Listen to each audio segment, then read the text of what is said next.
কিয়ামতের কঠিন ময়দানে ওই মানুষগুলো আগুনে পুড়তে পুড়তে যখন চিৎকার করে বলবে পানি দাও, আল্লাহ পাক রব্বুল আলামিন ওই দিন ফেরেশতাদেরকে বলবেন পানি তো আর দেওয়া হবে না। আগুনের তাপের কারণে ওর গা থেকে যেই পরিমাণ ঘাম ঝরেছে, ওই ঘাম এক জায়গায় জমা,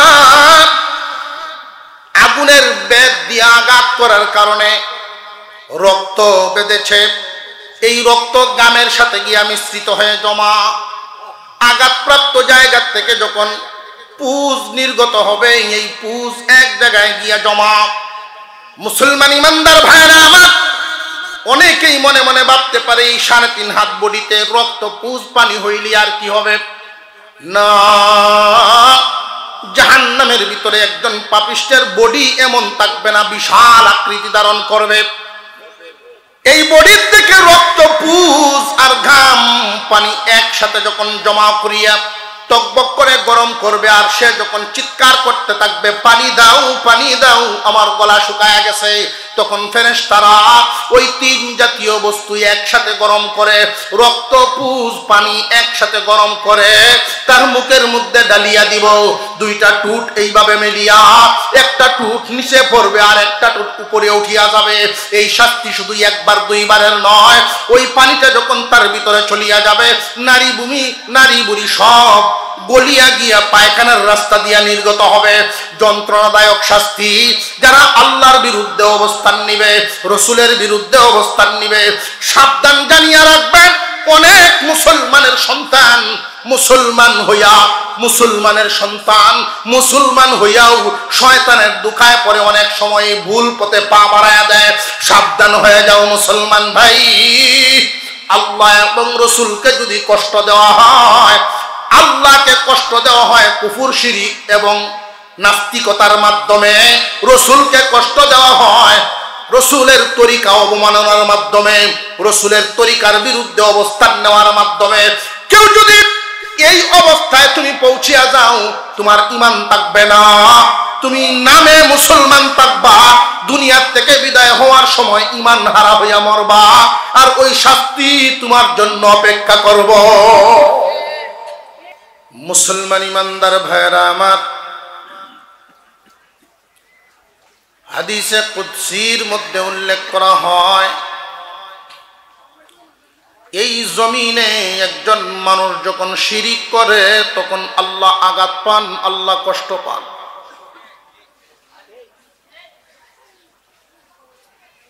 কোন মানুষ যখন কুফরি করে আল্লাহ কষ্ট পান। নাস্তিক্যবাদের পথ অবলম্বন করে আল্লাহ কষ্ট পান। মহান আল্লাহ পাক আদম জাতি বানাইছেন, মহান আল্লাহর একটা ঘোষণা ছিল। লক্ষ্য করে দেখুন, মহান আল্লাহ বলেছিলেন, وَإِذْ قَالَ رَبُّكَ لِلْمَلَائِكَةِ إِنِّي جَاعِلٌ فِي الْأَرْضِ خَلِيفَةً। আল্লাহ বলেছিলেন ফেরেশতাদের উদ্দেশ্যে, রে ফেরেশতারা, এই জমিনে আমার খলিফা বানাইতে চাই। খলিফা শব্দের অর্থ প্রতিনিধি। প্রতিনিধির কাজ হলো, প্রতিনিধি কি মালিক না অধীনস্থ? এদেশের সরকার মালিক। এই দেশের বর্তমান রাষ্ট্রীয়ভাবে সরকার হইল প্রধান, ডিসি, এসপি, ইউনো, তারা যারা আছেন তারা কি সরকার না সরকারের প্রতিনিধি? প্রতিনিধি যারা হন নিজের কোনো আইন নিজের পক্ষ থেকে বাস্তবায়ন করার অধিকার রাখেন না। সরকারের আইন, সরকারের মতাদর্শ বাস্তবায়ন করাই হলো প্রতিনিধির দায়িত্ব। আল্লাহ পাক রব্বুল আলামিন বর্ণনা করেন, রে ফেরেশতারা, জমিনে আমি আমার প্রতিনিধি বানাইবার চাই। মানুষ বানাইলেন আল্লাহর প্রতিনিধি হিসাবে। আল্লাহর প্রতিনিধি, আল্লাহর জামত, মানুষেরও যেন এই কাজকর্মগুলো হয়, আল্লাহর মর্জি মাফিক মানুষের জীবন চলা হয়। আল্লাহর হুকুম যেন জমিনে বাস্তবায়ন হয়। এই মানুষের মধ্যে যারা শিরিক করে তখন আল্লাহ কষ্ট পান, প্রতিনিধিত্ববাদ দিয়া বিদ্রোহ করে তখন আল্লাহ কষ্ট পান। আল্লাহ বলেন কাউকে সিজদা দিবা না, কিন্তু মানুষ মূর্তির সামনে সিজদা দেয়। আল্লাহর আইন বাস্তবায়ন হইল না আল্লাহর বিরুদ্ধে বিদ্রোহ হইল? জমিনে যারা কুফর করবে, শিরিক করবে, নাস্তিক্যবাদের পথ অবলম্বন করবে, আল্লাহ পাক রব্বুল আলামিন এদের কাজকর্ম আচার আচরণে আল্লাহ কষ্ট পান। আল্লাহকে কষ্ট দেওয়ার অর্থ দুইটা জিনিস। এক নাম্বার হলো শিরিক কুফর নাস্তিক্যবাদের পথের মাধ্যমে আল্লাহকে কষ্ট দেওয়া হয়। দুই নাম্বার, হুজুর আকরাম সাল্লাল্লাহু আলাইহি ওয়াসাল্লামের সাথে কেউ যদি অবমাননা করে, আল্লাহর পয়গম্বর সাল্লাল্লাহু আলাইহি ওয়াসাল্লামের সাথে বেয়াদবি করে, এটা আল্লাহর সাথে বেয়াদবির শামিল। আল্লাহর নবীর অনুগত হওয়া আল্লাহর অনুগত হওয়ার শামিল। আল্লাহর নবীর সাথে বেয়াদবি করা, আল্লাহর নবীর নিন্দাবাদ করা, আল্লাহর সাথে বেয়াদবি আল্লাহর নিন্দাবাদ করার সমতুল্য। দুই পদ্ধতিতে আল্লাহকে কষ্ট দেওয়া হয়। এক নাম্বার, কুফর শিরিক নাস্তিক্যবাদের মাধ্যমে আল্লাহ যা হালাল বলেছেন জমিনে তা হারাম করা হয়, আর আল্লাহ যা হারাম করেছেন একদল মানুষ তা হালাল করার চেষ্টা আছে না নাই? এই মানুষগুলো আল্লাহকে কষ্ট দেয়, এদের প্রতি আল্লাহর লানত, আল্লাহর অভিশাপ। এক আয়াতের মধ্যে আল্লাহ পাক রব্বুল আলামিন একখান কথা বলেছেন, এই আয়াত খান আলোচনা করলে বিষয়টা আরো বুঝে আসবে। মহান আল্লাহ এক আয়াতের মধ্যে বলেন, কাইফা তাকফুরুনা বিল্লাহি ওয়া কুনতুম আমওয়াতান ফাআহইয়াকুম সুম্মা ইউমীতুকুম সুম্মা ইউহয়ীকুম সুম্মা ইলাইহি তুরজাউন।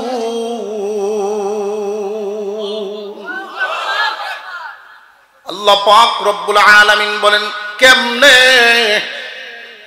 তোমরা আল্লাহর নাফরমানি করো,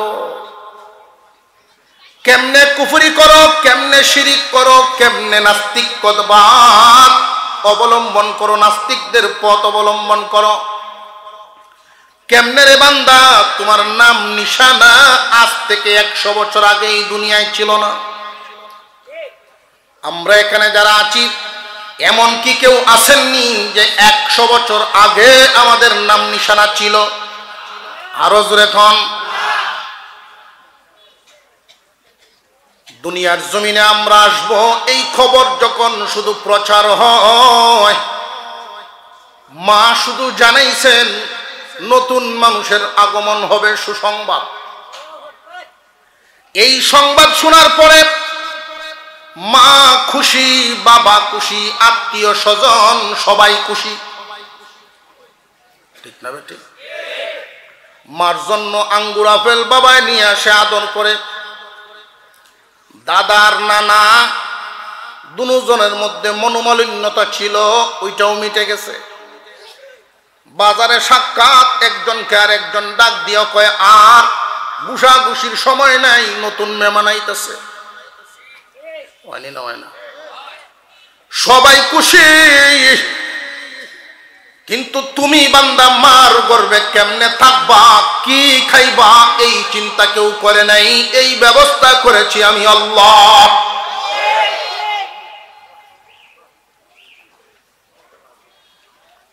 কেমনে তোমরা কুফরি করো, এই অর্থটা যদি বুঝা লাগে একটা উদাহরণ দেওয়া লাগবে। আপনাদের এই শায়েস্তাগঞ্জ নতুন বাজার মোড়ে ছোট একটা বাচ্চার কান্নার আওয়াজ শুনে মানুষ জমা হয়েছে। এই বাচ্চা তার ঠিকানাও বলতে পারে না, ঠিক মতো নামও বলতে পারে না, এত ছোট, শুধু কান্দে আর কান্দে। যুগটাও এমন সোশ্যাল মিডিয়া না প্রচার করে দিব, এমন যুগ ছিল না ছিল না। এই বাচ্চার উপায় কি, কই দিবে, কাকে দিবে, তার ঠিকানাই বা কই। অবশেষে এলাকাবাসী সিদ্ধান্ত নিল যে কোনো একজন ভালো মানুষের জিম্মাদারিতে বাচ্চাটা দেওয়া হোক। ভালো একজন মানুষের জিম্মাদারিতে দেওয়া হলো, ভালো মনের মানুষ। উনি এই বাচ্চাটাকে নিজের সন্তানের চেয়েও আদর করে মানুষ করছে। বাজারে ব্যবসা প্রতিষ্ঠা করে দিল, তারে সুশিক্ষা দিয়ে বড় করলো, ব্যবসায়ী বানাইলো, বিয়ে শাদী করায়া পরিবার গড়ে দিল। ভালো মনের মানুষটার অবদান তার পিছনে কম না অনেক। এখন যদি এই ছেলেটা এই ভালো মনের মানুষটার বিরোধিতা করে, তাহলে এলাকাবাসী কি বলা বলি করব যে এত নিমক হারাম কেমনে হয় মানুষ। আর একটু জোরে কর, এই কেমনেটার অর্থ হইল এরকম। আল্লাহ বলেন কেমনে নাফরমানিটা করো তুমি। তুমি যখন মার গর্ভে ছিলা কেউ চিন্তা করে নাই আমি আল্লাহ তোমার থাকার খাওয়ার ব্যবস্থা করছি। বান্দা পৃথিবীর জমিনে তুমি আসো নাই, তুমি আসার আগেই তোমার সব ব্যবস্থা আমি করে রাখছি। রে দুনিয়ার মানুষ, অবিবাহিত একটা মেয়ের কাছে ছোট একটা বাচ্চা যখন উঠায় দেওয়া হয়, লক্ষ্য করে দেখবেন বিয়ে হয় নাই এমন একটা মেয়ের কোলে যদি ছোট বাচ্চায় পেশাব করে দেয়, সাথে সাথে বাচ্চাটা ফেলে দিতে চায়। সহ্য হয় না, তার ধৈর্য ধারণ করতে পারে না, সহ্য করতে পারে না। 1 বছর পরেই যখন এই মেয়েটার বিয়ে হয়ে যায়, বছর ঘুরে তার কুলে আল্লাহ সন্তান দান করেন। এই সন্তান কুলে নিয়া খানা খাইতে বসছে, এই মুহূর্তে যদি বাচ্চায় পেশাব পায়খানা তার কুলের মধ্যে করে দেয়, এই সন্তান তখন কুল থেকে ফালায়া দেয় না, সন্তান কুলে নিয়েই খাবার খায়। আল্লাহ পাক বুঝায় দিলেন বান্দারা রে, তোমার মার অন্তরে মায়া এবং মোহাব্বত আমি আল্লাহ ঢেলে দিছি। ইন্নাল্লাযীনা ইউযুনাল্লাহা ওয়া রাসূলাহু লা'আনাহুমুল্লাহু ফিদ দুনিয়া ওয়াল আখিরাহ। আল্লাহ পাক রব্বুল আলামিন বলেন, যারা আল্লাহ এবং রাসূলকে কষ্ট দেয়, আল্লাহ এবং রাসূলকে কষ্ট দেওয়ার অর্থ হলো আল্লাহকে অমান্য করা, কুফরি করা, শিরিক করা, নাস্তিক্যবাদ অবলম্বন করা, এটা হলো আল্লাহকে কষ্ট দেওয়া। রাসূলের তরিকার বিরুদ্ধে কেউ যদি অবমাননাকর কথা বলে, দাড়িকে নিয়ে টিটকারি মাস্কারি করে, সুন্নতি পোশাককে নিয়ে টিটকারি মাস্কারি করে, মহান আল্লাহ তাতেও কষ্ট পান। কারণ রাসূল কষ্ট পাইলে, রাসূল কষ্ট পাওয়ার আগে আল্লাহ কষ্ট পান। মহান আল্লাহ পাক রব্বুল আলামিন আল্লাহ এবং রাসূলকে কষ্ট দেওয়া লোকগুলোর ব্যাপারে ঘোষণা দেন, উলাইকা কাল আনআম বাল হুম আদাল্লু উলাইকা হুমুল গাফিলুন। যে সমস্ত মানুষগুলো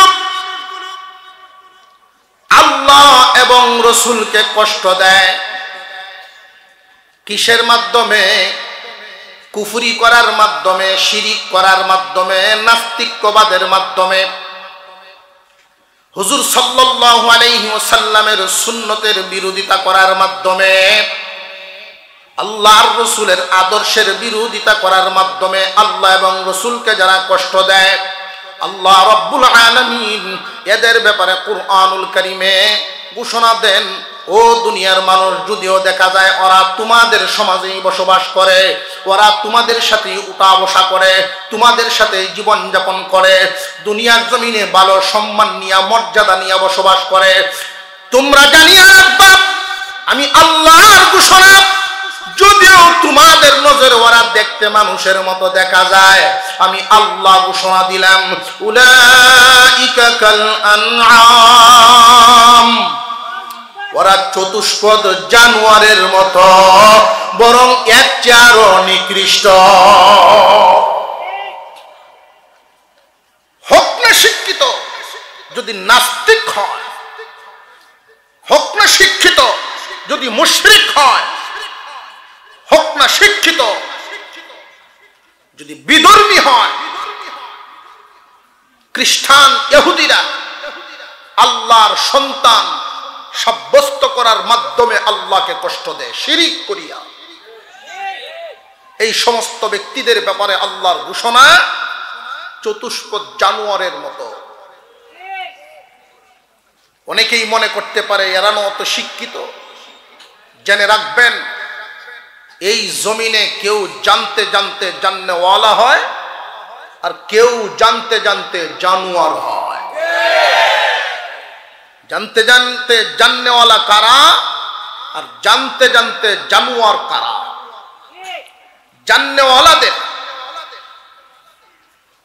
জান্নেওয়ালাদের একটা পরিচয়ও আল্লাহ তুলে ধরছেন।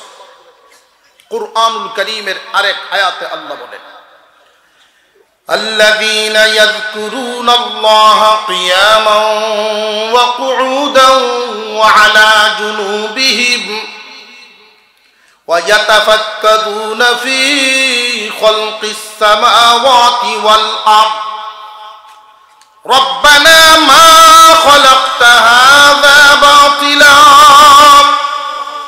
سبحانك فقنا عذاب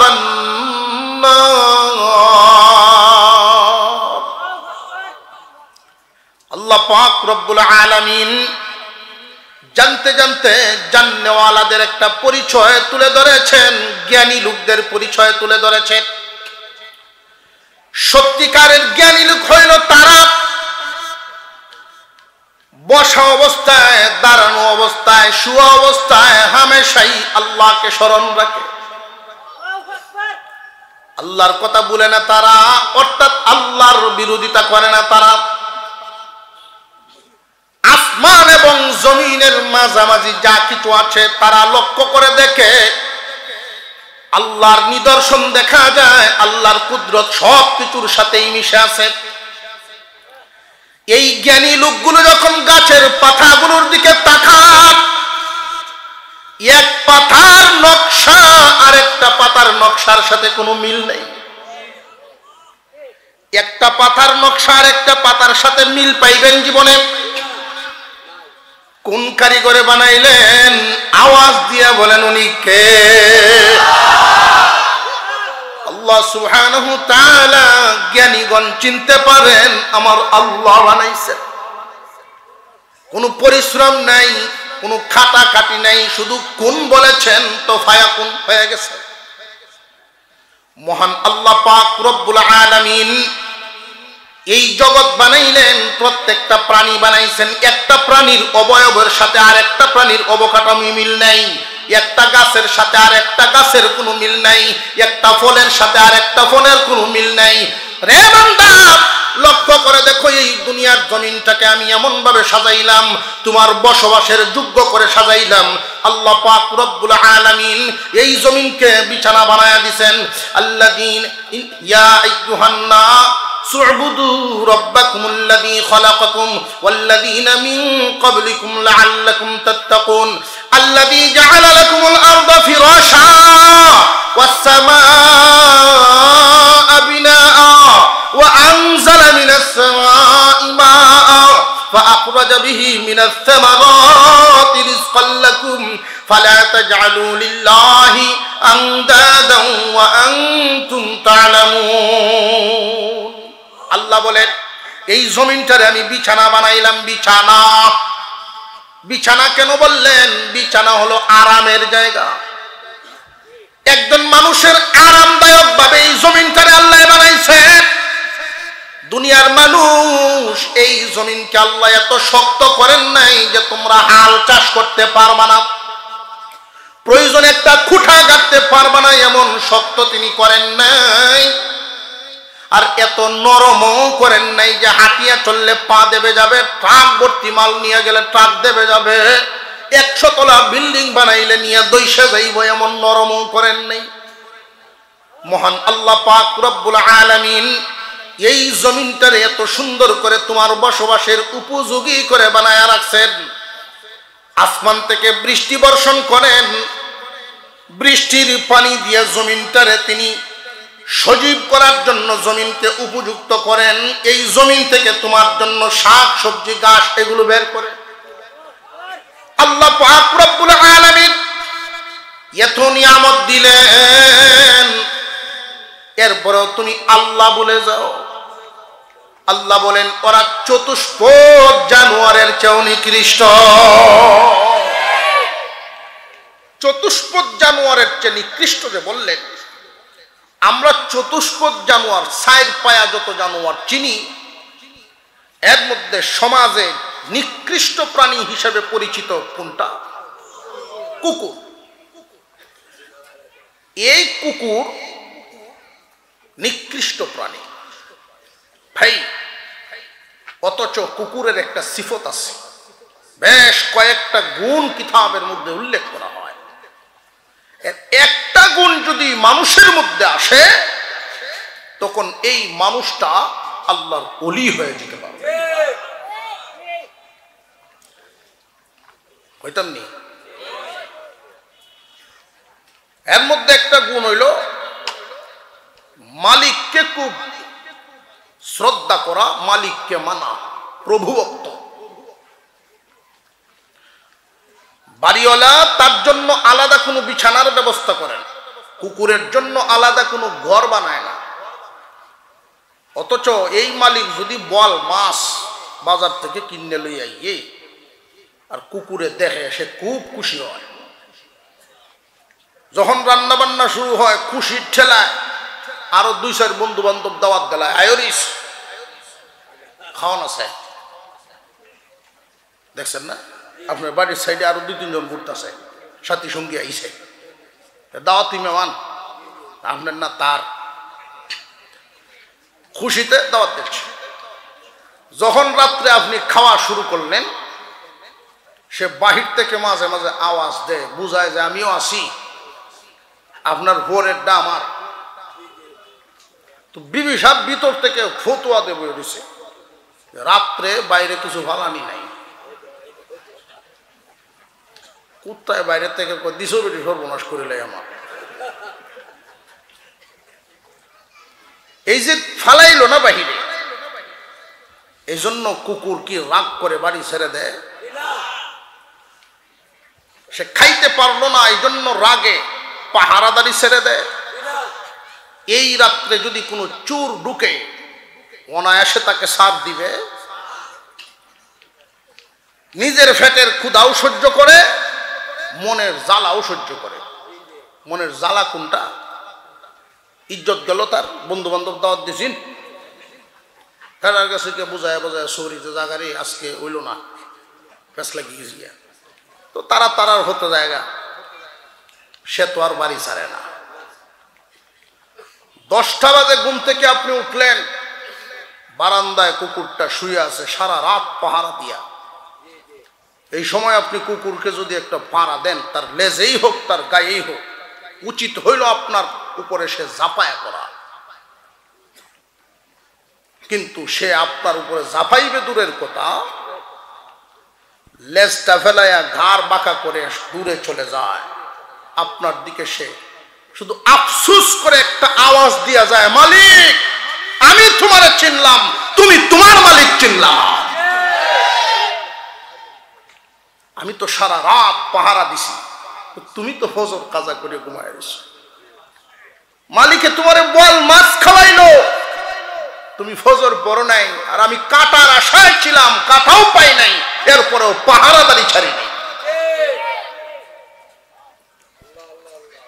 এই বাধ্য একটা প্রাণী কুকুর, এই কুকুরের এই সিফতটা যদি মানুষের মধ্যে চলে আসে, মানুষ যুগ শ্রেষ্ঠ ওলি হয়ে যাবে। তো এই কুকুরকে আমরা নিকৃষ্ট বলি কেন? যে তার মধ্যে 3টা দোষ আছে। এই 3টা দোষ তার মধ্যে থাকার কারণেই আমরা নিকৃষ্ট প্রাণী হিসেবে তাকে সাব্যস্ত করি। 1 নম্বর দোষ হইল সে নাপাক থাকতে পছন্দ করে। কি পাক? নাপাক। দেখবেন সে যখন পেশাব করে, যদি ধুলাবালুর উপরে তার পেশাব শুরু হয়ে যায়, তখন তো আর সিটা ফুটা এর গায়ে পড়তো না। এই সময় পেশাব অর্ধেক রাস্তার থামায় দিব, ফুল পেশাব করতো না। তার পেশাবের তৃপ্তি আইব তখন, সিটা ফাটা তার শৈল্য ফিরিয়ে আইব যখন। এর আগ পর্যন্ত পুরা পেশাব করতো না। একটু পেশাব করে আগে বুঝবো শৈল্য আইনি। আমরা ভুলও করছেন বিষয়গুলো, আগে লক্ষ্য করবো শরীরে আসে কিনা। যদি দেহের দিকে না আসে, তার শৈল্য না ভরে, পেশাব থামায় দিবে। আবার সামনে গিয়ে আরেকটা জায়গা দাও করবো। যতক্ষণ সিরা ফাটা, গাছের জোর, পাথর, ওয়াল, এই শক্ত জায়গার পেশাব যখন করে, সিটটা শৈল্য করে, তার শরীর নাফাক হতে হবে। নাফাকি তার পছন্দ, নাফাক তার। আফসোসের সাথে বলা লাগে, মানুষ আশরাফুল মাখলুকাত। অনেকরে যদি বলা হয় আসেন ভাই নামাজটা করি, হুজুর কাপড়ের হালত বালা না। তুমি না আশরাফুল মাখলুকাত? কুকুর নাপাক থাকতে পছন্দ করে, তুমি কি পছন্দ করলা? তাহলে তোমার খাসলত আর তার খাসলতের মধ্যে বেশ কম রইল। আরেকটা দোষ হইল তার, সে নির্লজ্জ, বেহায়া। প্রত্যেকটা প্রাণীকে আল্লাহ তাআলা সৃষ্টিগতভাবে লজ্জাস্থান রাখার উপকরণ দিয়েছেন। লেজ, লজ্জাস্থান ডাকে রাখে। মুরগির লেজ নাই, হাঁসের লেজ নাই, পশম দিয়েই ডাকা। জোরে কর। অন্যান্য প্রাণীর লেজের মাধ্যমে লজ্জাস্থান ডেকে রাখা। ছাগলের লেজ লম্বা না কুকুরের লেজ? ছাগলের লেজ 4 আঙ্গুল, এরপরে ডেকে রাখে। ঠিক না বেটি? আর কুত্তা আধা লম্বা, উল্টাইতেছে। জোরে কর। মানুষের মধ্যে বহু মানুষ এমন আছে, ফরজ দেখে রাখার মতো উপকরণ আল্লাহ তাকে দিয়েছেন, এই যোগ্যতা, এই ক্ষমতা তার আছে। শরীর দেখে রাখার, পর্দায় থাকার মতো যোগ্যতা আল্লাহ তাদের দিয়েছেন, এরপরেও ফরজ পরিমাণ দেখে রাখে না। এই কুকুরের খাসলত তারে বর করছে।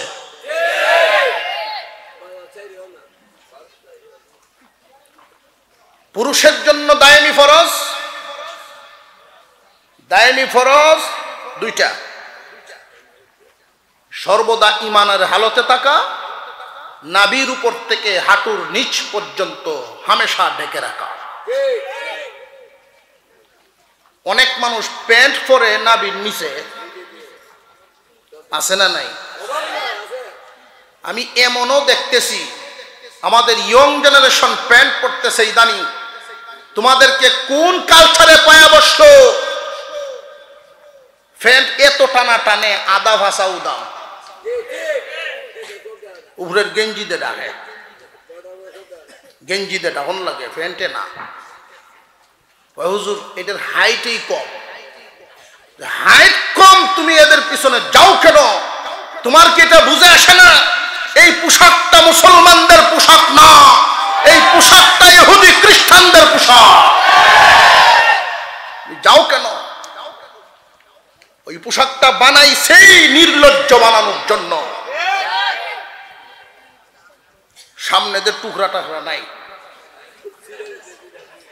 আমি প্রথম যখন এই প্যান্ট দেখছি, আমি ভাবছি তার মনে হয় টাকা পয়সা নাই, অভাবে।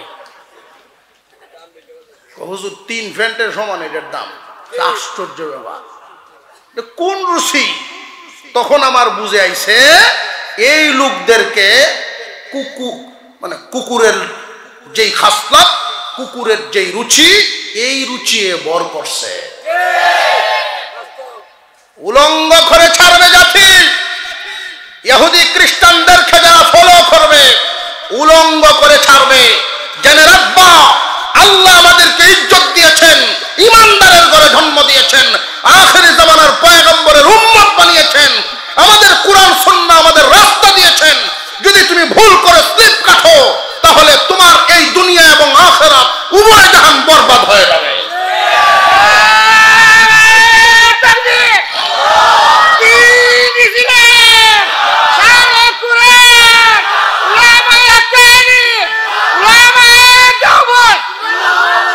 মুসলমান ভাইরা, ইহুদি খ্রিস্টানরা কখনো মুসলমানদের বন্ধু হতে পারে না, ছিল না, হবে না, বর্তমানেও নাই।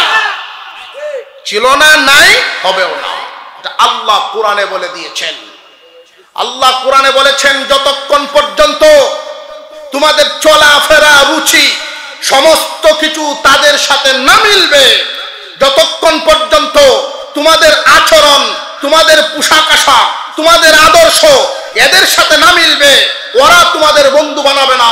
সাবধান, জিন্দেগি ভর এই কথা মনে রাখবা। এটা কোরআনে আল্লাহ নাজিল করে দিয়েছেন। ইহুদি খ্রিস্টানরা হামেশাই ছিল, বর্তমানেও আছে, ভবিষ্যতেও থাকবে। ইসলামের শত্রু, ইসলামের বন্ধু হতে পারে না, সব সময় ইসলামের শত্রু। মুসলমান ভাইরা, কুকুরের খাসলত, সাবধান। আমি বিশেষ করে যুবক ভাইদেরকে উদ্দেশ্য করে বলি, তোমার রসুলের আদর্শ কত সুন্দর, তোমার রসুলের আদর্শ, তোমার নবীর কত সুন্দর আদর্শ, ভদ্র আদর্শ। জেনে রাখবা যুবক, তুমি যাকে ফলো করতে চাও তারা নবীর আদর্শ না।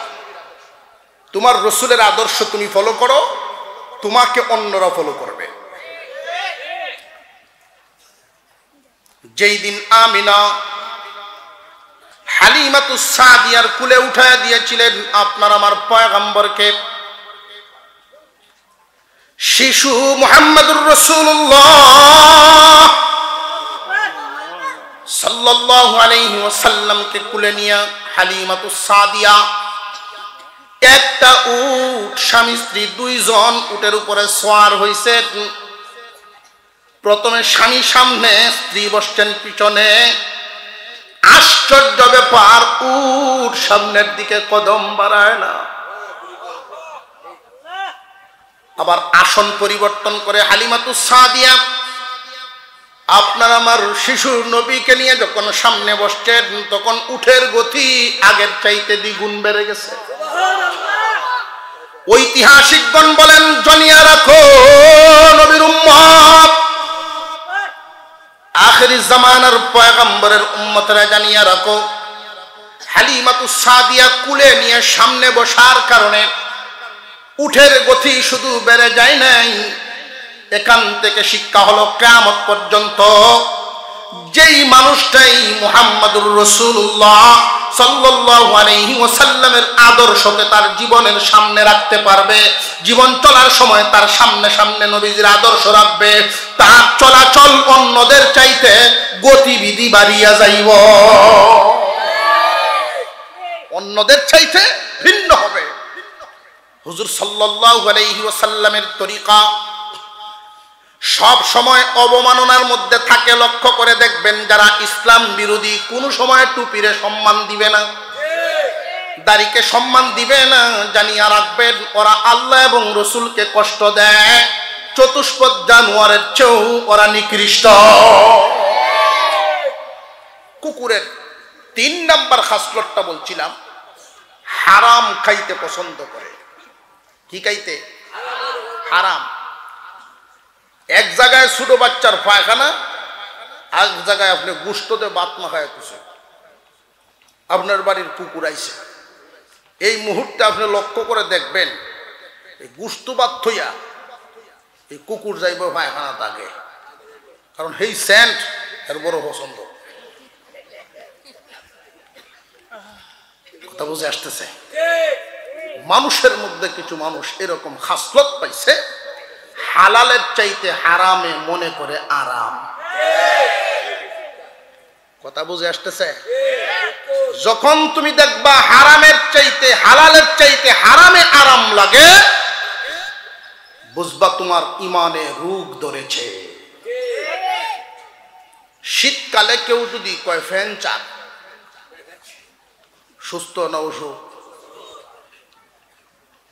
বৈশাখ আষাঢ় মাস, বৈশাখ জ্যৈষ্ঠ মাস পুরা গরম, এই টাইমে যদি কয় একটু হোমলি দিলাম, শরীর কাঁপতাছে, তাহলে সুস্থ না অসুস্থ?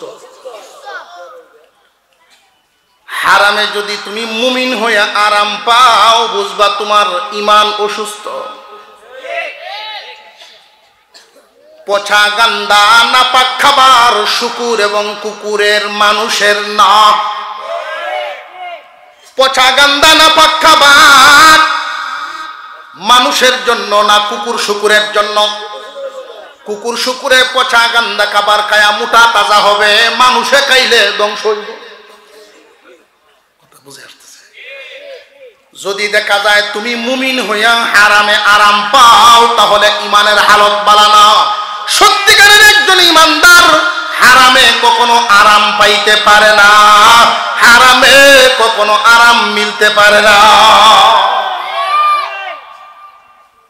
কুকুরের খাসলত, ওরা যত শিক্ষিত, আল্লাহ এবং রসুলের বিরুদ্ধে যদি অবস্থান নেয়, কুফর শিরিক নাস্তিক্যবাদের পক্ষে যারা থাকবে, নাস্তিক্যবাদের পক্ষে যারা কথা বলবে, অবস্থান নিবে, হালালকে যারা হারাম এবং হারামকে যারা হালাল করতে চাইবে, আল্লাহর আইনের বিরোধিতা করতে চাইবে, দেখতে যদি ওরা মানুষের মতো দেখা যায়, জেনে রাখবেন আল্লাহর ঘোষণা, ওরা চতুষ্পদ জানোয়ারের চেয়েও নিকৃষ্ট। ওরা আল্লাহ এবং রসুলকে কষ্ট দেয়, এদের জন্য আল্লাহ কিয়ামতের দিন আযাবের ব্যবস্থা রাখছেন। দুনিয়াতে আল্লাহর অভিশাপ, ওরা কোনো জায়গায় সত্যিকারের সম্মান পাবে না, শান্তি এদের মনের ভিতরে মিলবে না। দেহে শান্তি পাইতে পারে, মনের ভিতরে জ্বালা থাকবো, চোখের সামনে বিবি অন্যদের সাথে চলবে, এইটাই তার জিন্দিগির কুত্তাকুত্তির জিন্দিগি করব। আল্লাহর অভিশাপে অভিশপ্ত হবে। দুনিয়ার থেকে যখন বিদায় হবে, আল্লাহ এদের জন্য শাস্তির ব্যবস্থা রাখছেন। কি? মহান আল্লাহ কুরআনুল কারীমের ভিতরে ঘোষণা দিয়ে রাখছেন, কিয়ামতের কঠিন ময়দানে ওই মানুষগুলো আগুনে পুড়তে পুড়তে যখন চিৎকার করে বলবে পানি দাও, আল্লাহ পাক রব্বুল আলামিন ওই দিন ফেরেশতাদেরকে বলবেন পানি তো আর দেওয়া হবে না। আগুনের তাপের কারণে ওর গা থেকে যেই পরিমাণ ঘাম ঝরেছে, ওই ঘাম এক জায়গায় জমা, আগুনের বেদ দিয়ে আঘাত করার কারণে রক্ত বেঁধেছে, এই রক্ত ঘামের সাথে গিয়া মিশ্রিত হয়ে জমা। আঘাতপ্রাপ্ত জায়গা থেকে যখন পুজ নির্গত হবে, এই পুজ এক জায়গায় গিয়া জমা। মুসলমান ইমানদার ভাইরা আমার, অনেকেই মনে মনে ভাবতে পারে এই 3.5 হাত বডিতে রক্ত পুজ পানি হইলি আর কি হবে? না, জাহান্নামের ভিতরে একজন পাপিষ্টের বডি এমন থাকবে না, বিশাল আকৃতি ধারণ করবে। এই বডির থেকে রক্ত পুজ আর ঘাম পানি একসাথে যখন জমা করিয়া টকবক করে গরম করবে, আর সে যখন চিৎকার করতে থাকবে পানি দাও পানি দাও, আমার গলা শুকায় গেছে, তখন ফেরেশতারা ওই 3 জাতীয় বস্তু একসাথে গরম করে, রক্ত পুজ পানি একসাথে গরম করে তার মুখের মধ্যে ডালিয়া দিব। 2টা টুট এইভাবে মিলিয়া, একটা টুট নিচে পড়বে আর একটা টুট উপরে উঠিয়া যাবে। এই শাস্তি শুধু একবার 2বারের নয়। ওই পানিটা যখন তার ভিতরে চলিয়া যাবে, নারী ভূমি নারী বুড়ি সব গলিয়া গিয়া পায়খানার রাস্তা দিয়া নির্গত হবে। যন্ত্রণাদায়ক শাস্তি। যারা আল্লাহর বিরুদ্ধে অবস্থান নিবে, রসুলের বিরুদ্ধে অবস্থান নিবে, সাবধান জানিয়া রাখবেন, অনেক মুসলমানের সন্তান মুসলমানের সন্তান মুসলমান হইয়াও শয়তানের দুখায় পরে অনেক সময় ভুল পথে পা বাড়ায়া দেয়। সাবধান হয়ে যাও মুসলমান ভাই, আল্লাহ এবং রসুলকে যদি কষ্ট দেওয়া হয়, আল্লাহকে কষ্ট দেওয়া হয় কুফর শিরিক এবং নাস্তিকতার মাধ্যমে, রসুলকে কষ্ট দেওয়া হয় রসুলের তরিকা অবমাননার মাধ্যমে, রসুলের তরিকার বিরুদ্ধে অবস্থান নেওয়ার মাধ্যমে। কেউ যদি এই অবস্থায় তুমি পৌঁছিয়া যাও, তোমার ঈমান থাকবে না, তুমি নামে মুসলমান থাকবা, দুনিয়ার থেকে বিদায় হওয়ার সময় ঈমান হারা হইয়া মরবা, আর ওই শাস্তি তোমার জন্য অপেক্ষা করব। খুব সাবধান। আল্লাহ এবং রসুলকে যারা কষ্ট দিবে এদের জন্য থাকবে এই শাস্তি। এটা হলো 57 নং আয়াতের এতটুকুন আলোচনা। এবার 58 নং আয়াতে আল্লাহ পাক রব্বুল আলামিন আরেক আলোচনা করেছেন। মহান আল্লাহ বলেন, ইন্নাল্লাযীনা ইউযুনাল্লাহা ওয়া রাসূলাহু লা'আনাহুমুল্লাহু ফিদ দুনিয়া ওয়াল আখিরাহ ওয়া আ'আদ্দা লাহুম আযাবাম মুহিনা ওয়াল্লাযীনা ইউযুনাল মুমিনিনা ওয়াল মুমিনাত বিগাইরি মাকতাসাবু ফাকাদ ইহতামালু বুহতানান ওয়া ইসমান মুবিনা। 58 নং আয়াতে বলেন, ও দুনিয়ার মানুষ, যারা আমার ঈমানদার বান্দাবান্দি অর্থাৎ মুমিন বান্দাবান্দিদেরকে বিনা কারণে কষ্ট দেয়। কোন কারণে? আরো জোরে কোন? বিনা কারণে কষ্ট দেয়। আল্লাহ পাক রব্বুল আলামিন এদের জন্য বলেন, বিনা কারণে আমার মুমিন বান্দাবান্দিদেরকে যারা কষ্ট দেয়, আমি আল্লাহ এদের জন্য রাখছি এমন যন্ত্রণা, ওরা নিজেরাই যেন একটা পাপ, একটা অপরাধ কাদের মধ্যে উঠায় নিল। কেউ যদি ঈমানদার বান্দাবান্দিরা বিনা কারণে কষ্ট দেয়, নিজেরাই যেন একটা অপরাধ তাদের গায়ে উঠায় নিল। হুজুর আকরাম সাল্লাল্লাহু আলাইহি ওয়াসাল্লামকে প্রশ্ন করা হয়েছে এই ব্যাপারে। আল্লাহ পাক রব্বুল আলামিন যে বললেন বিনা কারণে কষ্ট দেওয়ার ব্যাপার, এই আয়াতের ব্যাখ্যায় মুফাসসিরিনে কেরাম এই কথাই বলেছেন, বিনা কারণে একজন মুসলমান আরেকজন মুসলমানকে যে কয়েকটা রাস্তায় কষ্ট দেয়, এর মধ্যে একটা রাস্তা হইল মানুষের গীবত করার মাধ্যমে। গীবত করার মাধ্যমে একজন আরেকজনকে কষ্ট দেয়নি না দেয় না? মুসলমান জানিয়া রাখবেন, মানব চরিত্রের যত খারাপ দিক আছে, মানব চরিত্রের যতটা খারাপ দিক, এর মধ্যে মারাত্মক একটা খারাপ দিক গীবত করার অভ্যাস। এই গীবতের যে অভ্যাস এটা মারাত্মক ক্ষতিকারক। কিরকম ক্ষতিকারক? একজন সাহাবী নবীজিকে প্রশ্ন করলেন, তিরমিজি এবং আবু দাউদের মধ্যে উল্লেখ করা হয়, ইয়া রাসূলুল্লাহ, ইয়া হাবিবাল্লাহ, আমি যদি আমার কোনো ভাইয়ের বিরুদ্ধে কথা বলি তাহলে এটা কি গীবত হবে? কিভাবে বলতে হবে? নবীজি বলেন, তুমি যদি তোমার কোনো ভাইয়ের কোনো একটা দোষ আরেকজনের কাছে বর্ণনা করো, তার অনুপস্থিতিতে বর্ণনা করেছো, এই কথাটা যদি উনি শুনতো বা উপস্থিত থাকতো তাহলে কষ্ট পাইতো, এমন যদি হয় তাহলে এটা মরা ভাইয়ের গোশত খাওয়ার সমান পাপ হবে। ইয়া রাসূলুল্লাহ, ইয়া হাবিবাল্লাহ, আমি যেই দোষ বর্ণনা করতেছি আর একজনের কাছে এই দোষটা যদি তার মধ্যে বিদ্যমান থাকে, এই দোষটা যদি তার মধ্যে বিদ্যমান থাকে তাহলে কি হবে? আল্লাহর রাসূল বলেন, তুমি যেই দোষের কথা বলতেছো এই দোষটা যদি তার মধ্যে বিদ্যমান থাকে তাহলে এইটার নামই হলো গীবত, আর যদি বিদ্যমান না থাকে ওইটার নাম হলো অপবাদ। অপবাদের শাস্তি আরো মারাত্মক। একজন সাহাবী আয়েশা জিজ্ঞাসা করেন, নবীজি, জিনা আর গীবতের মধ্যে তফাৎ কি? জিনার ওজন বেশি না গীবতের ওজন বেশি? দুটোটাই তো অপরাধ। আল্লাহর রাসূলকে প্রশ্ন করা হলে নবীজি বলেন, জিনার চাইতে গীবতের ওজন বেশি। আল গীবাতু আশাদ্দু মিনাজ জিনা, গীবত হলো জিনার চাইতে শক্ত। কেউ যদি জিনা করে আর তওবা করে চোখের পানি ছেড়ে জিন্দেগীর জন্য মজবুত তওবা করে ফেলে, আল্লাহ রব্বুল আলামিন তারে মাফ করে দিবেন। কিন্তু কেউ যদি গীবত করে, আল্লাহর কাছে তওবা করলে আল্লাহ এই গীবতের গুনাহ মাফ দিবেন না। যার গীবত করেছে তার কাছ থেকে মাফ নিতে হইব। জগতে হক হইল দুইটা, একটা হলো আল্লাহর হক আর একটা হইল বান্দার হক। 57 নং আয়াতে আল্লাহ আল্লাহর হকের ব্যাপারে আলোচনা করেছে। 58 নং আয়াতে আল্লাহ বান্দার হকের বিষয়টা তুলে ধরেছে। অনেক মানুষ এটা দুনিয়াতে মনে করে বান্দার হক, কোন বান্দারে ঠকাইতে পারলে মনে হয় দুনিয়ায় আমি জিতে গেছি। অসম্ভব। কেউ কাউরে ঠকাইয়া, কেউ কাউরে কষ্ট দিয়া জিততে পারে না। বিষয়টা এমন হয় না, কখনো জিততে পারবে না। খুব ভালো করে মনে রাখবেন, একজন মানুষের গীবত করার মাধ্যমে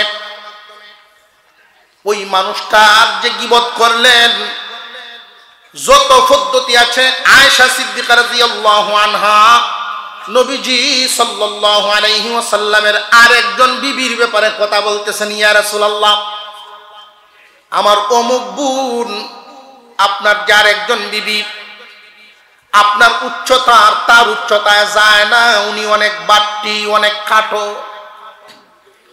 বাট্টি মানুষরে যদি বাট্টি কইয়া একটু হেয় প্রতিপন্ন করা হয়, লোকটা কি খুশি হইব না গুসা হইব? এটা গীবত। যদিও আল্লাহ তারে বাটি বানাইছেন, তার অগুচুরে তুমি বাট্টি কইয়া তারে হেয় কেন করবা? এটাই তোমার গীবত। কথা বুঝে আসতেছে? হুজুর সাল্লাল্লাহু আলাইহি ওয়াসাল্লাম এই গীবতকে জিনার চেয়েও মারাত্মক করেছেন। গীবতের মাধ্যমে বান্দার হক নষ্ট হয়, তাকে কষ্ট দেওয়া হয়। কেউ যদি সরাসরি আল্লাহর কাছে তওবা করে, আল্লাহ গীবতের গুনাহ মাফ দিবেন না, তার কাছ থেকে মাফ নিতে হবে।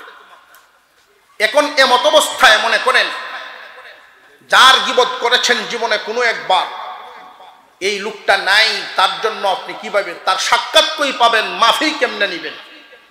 এমত অবস্থায় রাস্তা হইল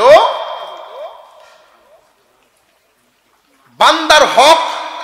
আমি আরেকটু সহজভাবে বিষয়টা আপনাদেরকে বুঝাই দিই। বান্দার হকটাও যে নষ্ট হয়, এটা দুই ভাবে হয়। একটা হলো মালের ক্ষতির মাধ্যমে, আর একটা হলো মনের ক্ষতির মাধ্যমে। একটা হলো মালের ক্ষতি, আর একটা হলো ইজ্জতের ক্ষতি। ইজ্জত এটাই তো মন। ইজ্জতের ক্ষতি হইলে লাগে কই? কই লাগে? মন।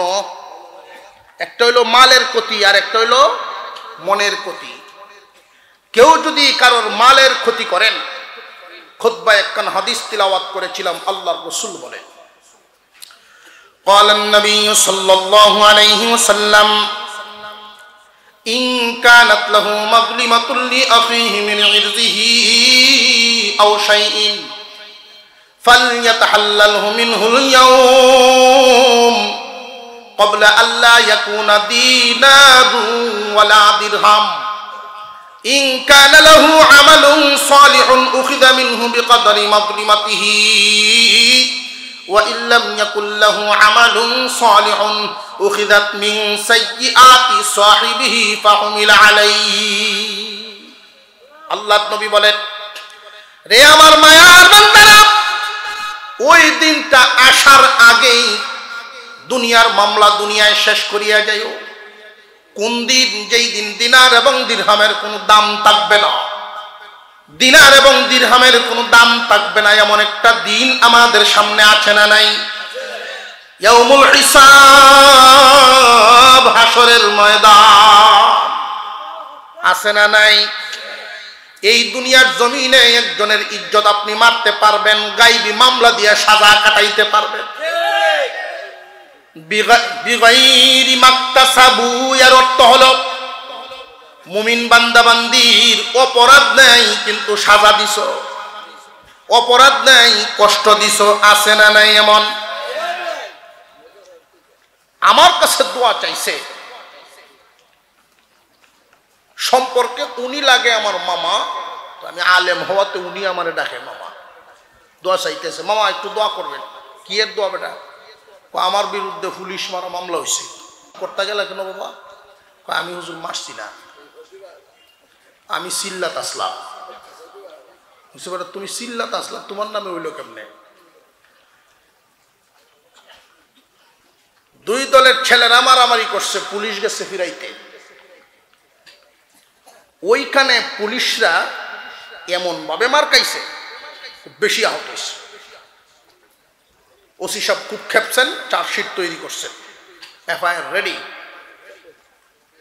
এমপি সাহেব নিজে উপস্থিত হইয়া বলতেছেন, আমার লোকদের নাম কাটেন, এই লোকটিরে জেলও নিলে হুস্টার টাঙ্গাইব গেলা। কথা বুঝেন না? বেটা হুস্টারটা নেইব কেটা? তাহলে আমি এই লোক পাইমু কই? এমপি সাহেব বুদ্ধি দেন যে মদকুর, গাঞ্জাখুর, নেশাখুর যা আছে এটিরে দিয়ে দেন। এলাকার গণ্যমান্য ব্যক্তিদেরকে ডাকায় আনছে যে আপনার এলাকায় মদকুর, গাঞ্জাখুর কেটা কেটা আছে, নাম দিতে যায়।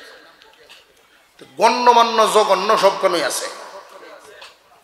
এরা কয় মাফ করবেন, এই মদকুর, গাঞ্জাখুরের নাম দেওয়ান যেত না, দিয়া থানাতে বাইরে আমার উপরে হামলা করবো। এর চাইতে এক দুজন বালা মানুষের নাম দেওয়া যায়। বালা মানুষের নাম কোনটা? সিল্লাত যিনি আছে এটা।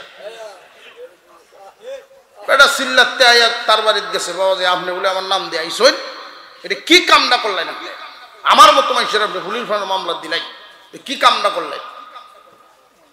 বেটা কই মিয়া টুপি পাঞ্জাবি লাগাইছো, দাড়ি রাখছো, তখন এই অবস্থায় যদি তুমি রাগ দেখাও, আমরা মতো মানুষ কিতা করবো? কথা বুঝে আসতেছে? এটা কি দাড়ি টুপিরে সম্মান দে কইলো না কুসা দে কইলো? ওরা ওই দলের লোক, চিনতে পারছেন? আল্লাহ এবং রসুলকে যারা কষ্ট দেয় সেই দলের লোক। আল্লাহ এবং রসুলকে কষ্ট দেওয়া লোক বাম পথ, আল্লাহ এবং রসুলের পক্ষে জীবন দেওয়া লোক ডান পথ। দুই দল। বান্দার হক একটা হইল মালের, আর একটা হইল মনের। কেউ যদি কারোর মাল নষ্ট করে, খুব ভালো করে জেনে রাখবেন, কিয়ামতের দিন আল্লাহ পাক রব্বুল আলামিন বিচার কার্য যখন কায়েম করবেন, তিনি হবেন জজ, সাক্ষীর কোনো প্রয়োজন নাই। এই দুনিয়ার আদালত সাক্ষী হয় যেমন, বিচার হয় তেমন। সাক্ষী কি মিথ্যা দিল নাকি সত্য দিল জজের তা দেখার ব্যাপার নয়, সাক্ষীর উপর নির্ভর করেই তো বিচার হয়ে যায়। মুসলমান ভাইরা আমার, ওই দিন আল্লাহ কোন সাক্ষী নিবেন না। মহান আল্লাহ কোরআনে বলেন, ওয়াকাফা বিল্লাহি শাহীদা। সাক্ষীর জন্য আল্লাহ নিজেই যথেষ্ট। আল্লাহ আপনাকে এইভাবে জিজ্ঞাসা করবেন না যে তুই এই কাম করছিলা নাকি করছিলা না, এইভাবে জিগাইবেন না। বান্দারে তুমি কি নামাজ পড়ছিলা নি না নামাজ পড়ছিলা না, এইভাবে জিগাইবেন না। ডাইরেক্ট জিজ্ঞাসা করবেন, কেন নামাজ পড়লে না, কেন এই অপরাধ করছিলে, এইভাবে জিগাইবেন। কারণ আল্লাহ সব দেখেন নি না দেখেন না। খুব সাবধান, কিয়ামতের দিন ওই আদালতে আল্লাহ যখন জজ, আল্লাহ নিজে যখন বিচারক, একদল মানুষ পাহাড় পরিমাণ নেকি নিয়ে আল্লাহর সামনে হাজির হবে। পাহাড় পরিমাণ নেকি, হজের সওয়াব, যাকাতের সওয়াব, নামাজের সওয়াব, রোজার সওয়াব, মসজিদের সভাপতি সেই সওয়াব, এলাকার মাতাব্বর সেই সওয়াব। মাহমুদপুরে তো ভালো কিছু করছে জীবনে। পাহাড় পরিমাণ নেকি নিয়ে আল্লাহর সামনে যখন হাজির হবে, আল্লাহ জান্নাত দিন। আল্লাহ পাক রব্বুল আলামিন বলবেন, না জান্নাতে তুমি যাইতে পারবা না, আমার সামনে দাঁড়াও। এক কদম নাড়াইবার কোনো সময় নাই, সুযোগও নাই, যতক্ষণ পর্যন্ত ফয়সালা না হবে। রে বান্দা, তোমার অনেক গুণ, গুণের শেষ নাই, পাহাড় পরিমাণ নেকি নিয়ে আইছো, কিন্তু তোমার একটা দোষ আছে। এই দোষের মামলা আমার দরবারে হাজির। এই দোষটা হলো বান্দার হক টকাইতা, বান্দার মালও টকাইছো, মনেও আঘাত দিছো। বান্দারে তুমি নির্যাতন করতা, বান্দার হক ঠকাইতা। যেই যেই জায়গাটি আমি এক দুইটা তুলে না ধরলে অনেক মানুষ এইগুলোরে ভাবেই না যে বড় অপরাধ, এটা ভাবেই না। এক নাম্বার, আপন বোন ভাইয়ের বিরুদ্ধে মামলা দিবে। আল্লাহ একই বাবার সন্তান, আমরা দুই ভাই বোন, 30 কের জায়গা রাখে আব্বা দুনিয়ার থেকে বিদায় হয়েছিলেন। হিস্সা অনুযায়ী ভাইয়া পায় 20 কের, আমি ভাই 10 কের।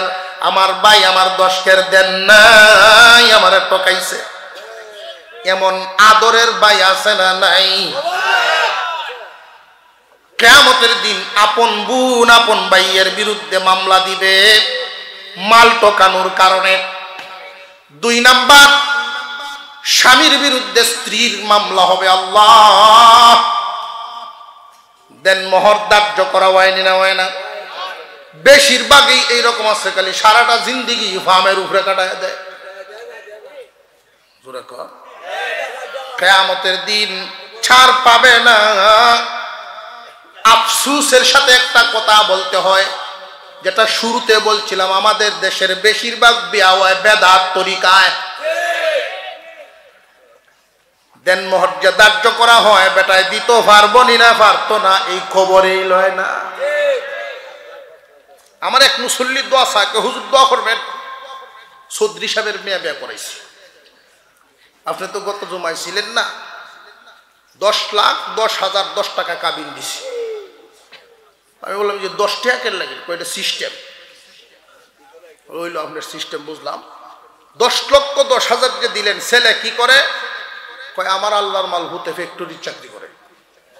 তো আপনার আল্লাহর মাল হতে ফ্যাক্টরির চাকরি করে, এই সারা মাস পার করিয়া সংসার চালায়া প্রতি মাসে যদি 5,000ও দেয়, এই 10 লাখ শেষ করতে কত বছর লাগবে হিসাব মিলাইছো? হুজুর আপনারা যেমনে কইন অত কঠিন না, আপনারা যেমনে কইন অত কঠিন না, এটা কাটাতেই তাহে, কাটাতেই মতন তাহে। এটা মান ইজ্জত সম্মানের জন্য দেওয়া হয়। ইজ্জত সম্মানের জন্যই যদি দেয়, 10 লাখের লাগে 10 কোটি দিলেন না। কাজীর ফিস খুব বেশি হইলে আরো বাড়াইল। কি এর ফিস? কাজীর ফিস। আমি বললাম বাবা রে, এটা শরীয়তের একটা শিয়ার, এটা ছাপা মারার জিনিস না, লোক দেখানোর জিনিস না। ধার্য হয়েছে দিতেই। কতগুলো মানুষের সামনে আজকে 3,20,000 না, আজকে 3,25,000, এতগুলো মানুষের সামনে ছাপা মারে ভোট পাইব, সব সাক্ষী হইব হাসরের মাঠে। মহিলার যদি বিচার ধার্য করে, আমরা সব সাক্ষী। কথা বুঝে আসতেছে এখন? ছাপা মারার জিনিস না। অভাবের সময় কাতিমের সেদিন 2 কেজি চাউল দিয়ে দিয়েছে বউয়ে বাজারও, বেচ্চা পেঁয়াজ তেল আদা মরিচ সব মিল করে আনবা। লাস্টে আমার লাগিন 4টে ভান আইন,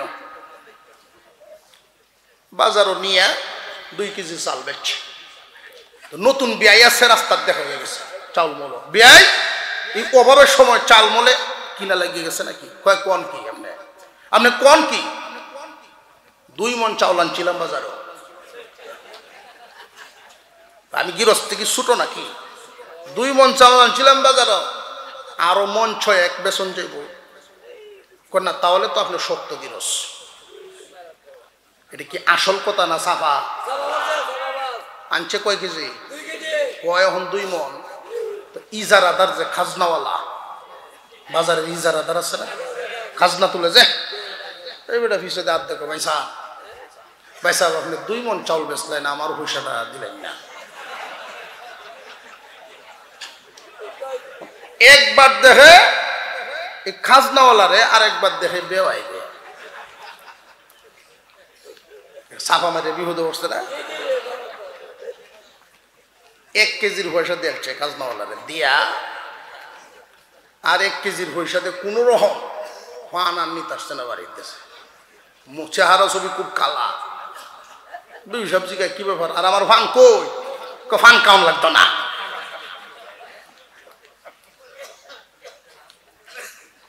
এই দুর্দশা কেন? সাফা মাই দিয়া সব জায়গা চাপা চলে না, আল্লাহর সামনে ঠিকই দিয়ে দিতে হবে। 1 নম্বরে আপন বোনের পরে বিবি, এরপরে বাজারের যে ব্যবসায়ী ছিলেন, অর্থাৎ মাল যত জায়গায় ঠকাইছেন অত জায়গায় দিতে। এটা ভাববেন না যে আমি ঠকাইলে জিতলাম, অসম্ভব। দুনিয়ায় ঠকাইবা, দুনিয়ার এই নাকাস্তা নালায়েক একদম এই দুনিয়ার জমিনে যতদিন থাকবা এই তুচ্ছ মালামাল ঠকাইবা, আর আখিরাতে তোমার কাছ থেকে এর বিনিময় হবে কষ্টে উপার্জন করা নেকি। দুনিয়ার জমিনে যার যত টাকা বেশি তার তত বিলাসিতা বেশি, ঠিক তেমনি ভাবে আখিরাতে যার যত নেকি বেশি তার তত হবে বিলাসিতা বেশি। বুনে নিবে, বিবিয়ে নিবে, কাস্টমাররা নিবে। পাশে যে জমিন করত অভিযোগ লই আইছে, আল্লাহ ও এমন এক লোক, সে যদি 1.5 কের ক্ষেত কিনতো 10 বছর ভরে তারটা 2 কের হইতো। খেতে বাচ্চা তুলে শিম টেলাটেলির অভ্যাস এমন মানুষও আছে না নাই? এই ব্যক্তিদেরকেও দেওয়া হবে এইভাবে দিতে দিতে দিতে দিতে। হাদিসের মধ্যে নবীজি বলেন, এক পর্যায়ে এমন হয়ে যাবে তার আমলনামায় নেকি আর বাকি থাকবে না।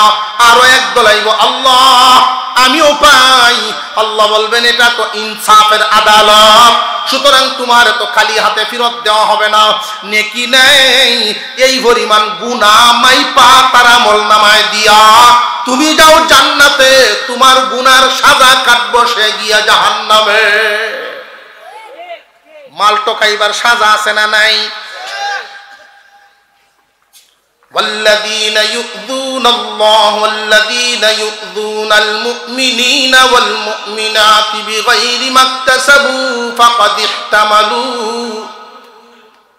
বুঝা গারো তুললে লইলা, বান্দারে ঠকাইলা মানে বুঝা তোমার গারো, তুমি বুঝা তুলছো, জিত নাই বুঝা তুলছো। 2 নাম্বার আরেকটা হইল বিনা কারণে মুমিন বান্দা বান্দিরে কষ্ট দেওয়া। মনে অপরাধ করে নাই, খামাখা পয়সা দিয়া সম্পর্কের কারণে সাক্ষী বাউ করে দিয়া দিছে মামলা। এমন মানুষ আছে না নাই? তুমি সুযোগ পাইছো, অন্যায়ভাবে মামলা দিয়েছো, এই দুনিয়ার জমিনে তুমি একজন রাজা আসামি বানাইলা। দুনিয়া তো কষ্ট হইলেও তার পার হবে, কিন্তু বান্দারে কিয়ামতের দিন তুমি কিন্তু আসামি হইবা। বিনা কারণে কাউরে তুমি আসামি বানাইছো, কিয়ামতের দিন তুমি নিজে আসামি হইবা। বিনা কারণে কারোর মনে আঘাত দিয়েছো, তার মধ্যে এই দোষ নাই, এই দোষটা তুমি ছড়ায়া দিছো। মনের ভিতরে আঘাত পাইব, দোষ নাই, দোষ ছড়ায়া দিছো, তারে তুমি কষ্ট দিলা। কিয়ামতের দিন তোমার নেকি নষ্ট হইব। গীবত করলা, তার মধ্যে দোষটা আছে, এমন দোষও যদি ছড়াও, সে মনে মনে কষ্ট পাইয়া তোমার বিরুদ্ধে কিয়ামতের দিন আদালত কায়েম হইব। খুব সাবধান। আল্লাহর রাসূল মেরাজ থেকে এসে বলেন, আমি একদল মানুষকে দেখেছি এমন হালত, নখগুলো ছিল তামা দিয়া তৈরি। কি দিয়া তৈরি? তামার নখ। তামা দিয়া নখ বানাইছেন। আল্লাহর পয়গম্বর বলেন, আমি দেখলাম ওরা এই তামার নখ দিয়া মুখের উপরে আসর দেয়, বুকের উপরে আসর দেয়, এই গোশত নিজে খায়, মুখের উপরে আসর দেয়, বুকের উপরে আসর দেয়। এই বিকৃত অবস্থা তাদের চেহারা আবার পূরণ হয়, আবার খামচা দেয়। পচা গোশত এদের সামনে দেওয়া হয়, এগুলো চিরে চিরে খায় আর চিৎকার করে। আল্লাহর পয়গম্বর বলেন, জিবরাইল এই মানুষগুলো কারা? জিবরাইল আমিন বলেন, ইয়া রাসূলুল্লাহ, আপনার উম্মতের একদল বদনসিব, ওরা আরেক ভাইয়ের গীবত করত, ওই মানুষগুলোর সাজা হইল এই। খুব সাবধান, গীবতকারীর সাজা। যারা গীবত করবে সাজা তাদের উপরে তারা নিজেরাই বহন করলো, নিজেরাই এনে সাজা উঠায় নিল। খুব সাবধান, মানুষের মনে কষ্ট দিয়া কেউ কোনোদিন শান্তি পাইতে পারে না। আপনি যারে কষ্ট দিবেন যেই পরিমাণ, আপনার জন্য ব্যবস্থাও থাকবে এর চাইতে আরো বেশি পরিমাণ। আরেকটা পদ্ধতি আমি বইলেই আমার আলোচনা শেষ। আরেকটা পদ্ধতিতে মানুষ কষ্ট দেয়, গীবত, শিকায়াত, এগুলো তো বললাম। আরেকটা হইল মানুষের মনে কষ্ট দেয় চটায়া। ছটানো বলতে এক এক এলাকায় দেখবেন কিছু কিছু মানুষ এরকম থাকে, তার একটা শব্দ বললে সে খুব রাগ হয়। এরকম আছে না নাই? যেমন আমার জানা মতে একজন লোকের মুরব্বী মানুষ, তারে যদি কেউ কইতো বাংলা লিংসিম কইলে খুব শিখতে যাইত। এরকম মানুষ আছে না? গুনার কাজ। এই কাজটা কি?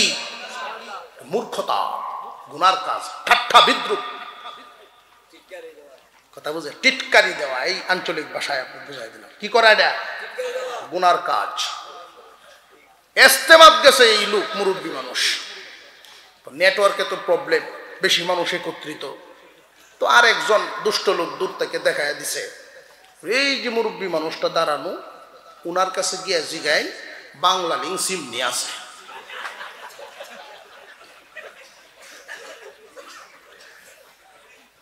যারে ফাটাইছে উনি তো আর জানেন এই হালত।